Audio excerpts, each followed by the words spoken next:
Hello friends, welcome to Technique. This is Nirmal here, and in this video we're going to do a detailed review of the new iQOO Z3. So iQOO Z3 is iQOO's third device in India after the launch of the iQOO 3 last year. Then iQOO 7 series came up. In fact, this is the fourth device, the iQOO Z3, which was launched for a price starting 19,990 in India. Now this device is the first device in India to come with the Snapdragon 768G octa-core processor. It has Android 11, a 64 megapixel triple camera setup, and you get a 120 Hz IPS LCD panel and a 4400 mAh capacity battery, and you get 55 watt fast charging included. So how good is the device in this price segment? That's what we are going to talk about in this detailed review.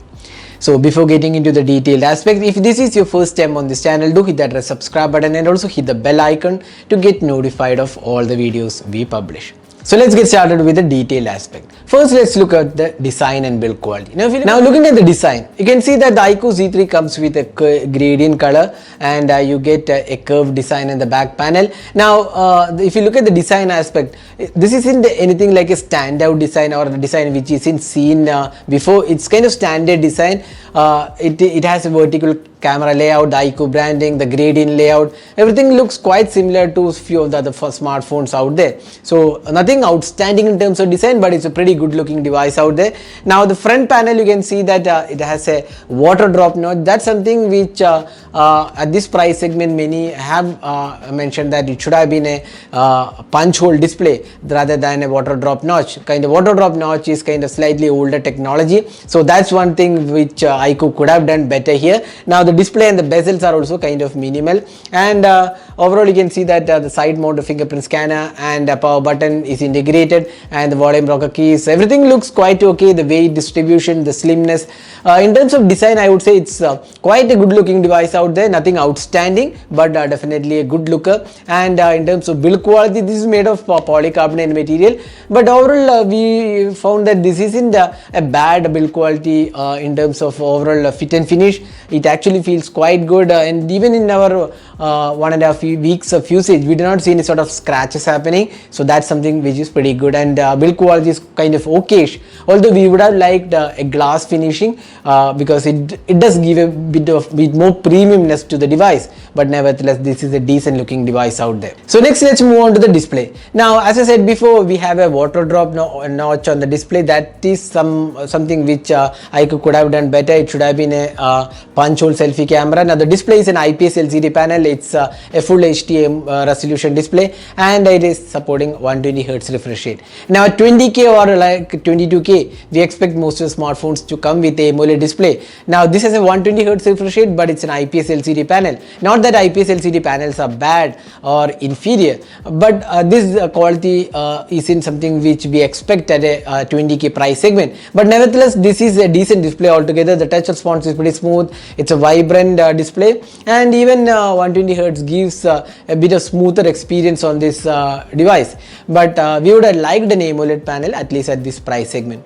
Now the device also comes with a Dragon glass protection, which is kind of a decent protection offered on the display. So overall we feel the display isn't bad, nor it's a superior display. It's kind of a pretty good or average kind of display at this price segment.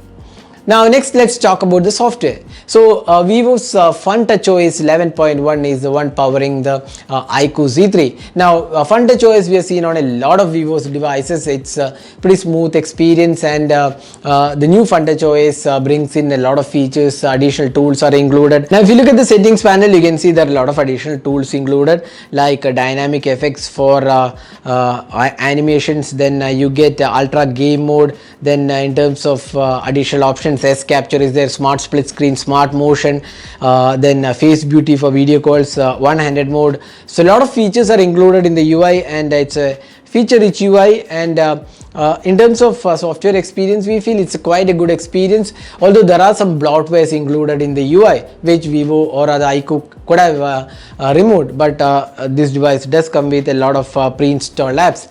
Most of these are uninstallable. So that is the software experience. Next, moving on to the performance. So this device is the first device in India to come with the Qualcomm Snapdragon 768G processor. Now you can see the Snapdragon 768G has a benchmark score of around 4.5 lakhs, which is again pretty good. Now the performance is really good on this device, hardly any hiccups. It's a pretty powerful chip at this price segment, around the 20k price segment, and it comes with 8GB RAM. So the performance is pretty smooth. Even day-to-day usage, we did not see any sort of lag or issues.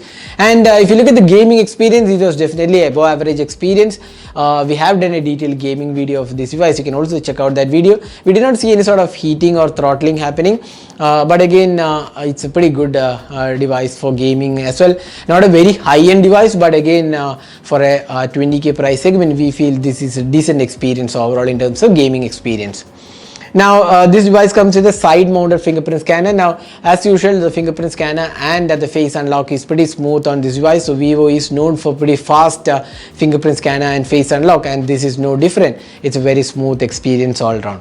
So that's the fingerprint scanner and the face unlock. Now this device comes with 5G support. There are only 2 bands supported, and probably that's the band that most of the OEMs are expecting to come. So we are not really sure whether this will support all the bands when 5G launches in India. That we don't have clarity, but as of now there are 2 bands supported, and the signal strength is pretty good. We tried with Jio and Vodafone Idea, and we could see that pretty good experience overall.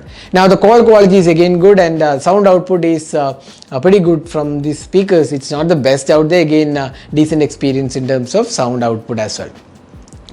Now next is the camera. So you get a triple camera setup. We have a 64 megapixel primary camera. It's a Samsung's GW3 sensor, and you get an ultra wide angle camera and a macro sensor, and you get a selfie camera. Now we have done a detailed camera review of this device. What we found was the saturation levels are on the higher side throughout the camera experience, whether it's a daylight shots, the ultra wide, or the macros, or portraits, or even the night mode. The saturation levels are something which isn't that great, so iQOO should be working on this, but otherwise its camera is definitely an above average camera. The device also comes with 4K at 60 fps support, one of the few devices having 4K 60 fps. There is EIS on offer for few of the formats, and we feel it's a decent camera out there, not the best definitely. Saturation issue is something which needs to be fixed, so that's one area iQOO should be working on. So otherwise camera is kind of okay, and selfie experience is pretty good. That's one area where iQOO has done a pretty good job. The selfie experience is pretty good on this device. So that's the camera aspect. Now finally the battery life. So this device comes with a 4400 mAh capacity battery and 55 watt charging, and charging takes around 55 minutes to complete, and the battery performance is pretty good. We have been using this device for almost like 1.5 weeks, and battery life is really good. Even if you use for heavy usage, you can still easily get a day of battery life, and if you are a moderate user, you can get slightly more than a day of battery life, which is pretty much possible. Again, screen on time depends upon person to person, and again the apps which you are using, so again it varies. So ideally you can get slightly more than a day of battery life, which is pretty good for a 4400 mAh capacity battery. So that is the detailed aspects about the iQOO Z3. So should you buy it? Now iQOO Z3 comes with a good looking design. Build quality is quite okay. 120Hz refresh rate does give a good experience, pretty smooth experience. The performance is good, software is kind of okay, and battery life is good. Now a couple of areas where this device was kind of not that great. One was the IPS LCD panel. We would have liked an AMOLED panel. Then second one would be the camera experience. Camera experience needs to be improved. That's one area where it should be improved. We expect iQOO to roll out some updates to fix the saturation issues, but otherwise it's a decent package out there for 19,999 or rather 19,990, and you get some discounts during the first sale or initial day sale, so you can get almost like this device for almost 17,500 rupees. That's a pretty good deal for a Snapdragon 768G chip and a decent overall experience. So that's the detailed review of the iQOO Z3. Hope you enjoyed watching this video. Do hit that like button and also hit the red subscribe button for more videos. Thanks for watching. Hope to see you in our next video. Have a great day.